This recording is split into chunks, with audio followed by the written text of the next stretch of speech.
Siegerehrung in der Disziplin Qualifikationsklasse Ring Jugend. Wir hatten in dieser Prüfung 9 Nennungen, 8 Starts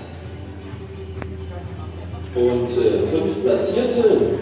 Beginnen wir also mit der rosa Schleife. Der 5. Platz geht an die Startnummer 509. Larissa Steiner ist es mit Golden Lucky Boy. Das war auch das Recht.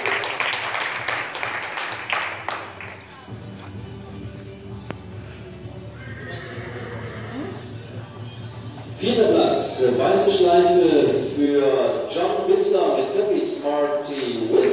Das war 67. Nur noch 10 Ritte. Nur noch 10 Ritte. Und 2,5 Stunden zurück. Ja, müssen wir. Dritter Platz, 67 für John Wisser mit EWC Wiz. Gelbe Schleife.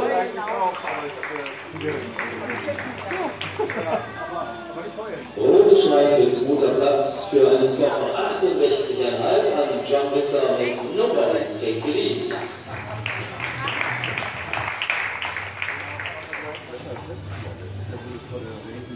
Und die blaue Schleife geht mit einem Score von 69,5 Punkten an Nico Lorenz mit H2H.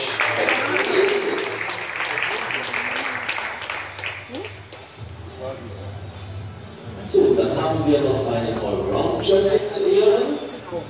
Dafür gibt es eine Fliegenmaske und Leckerli und einen Gutschein von Kramer, von Waldsport Krämer gesponsert. Allround-Champion in der Jugendleistungsklasse 1 mit 9 Platzierungen, 39 Punkten, Nico Lorenz und H2H, der Kollege ist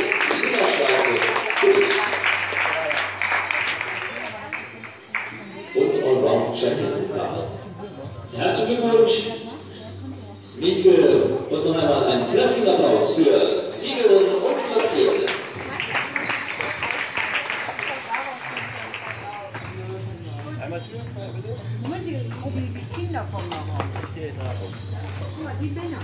So, damit waren wir für 10 Minuten für die Teilnehmer der letzten Prüfung Raining Senior Leistungsklasse 1.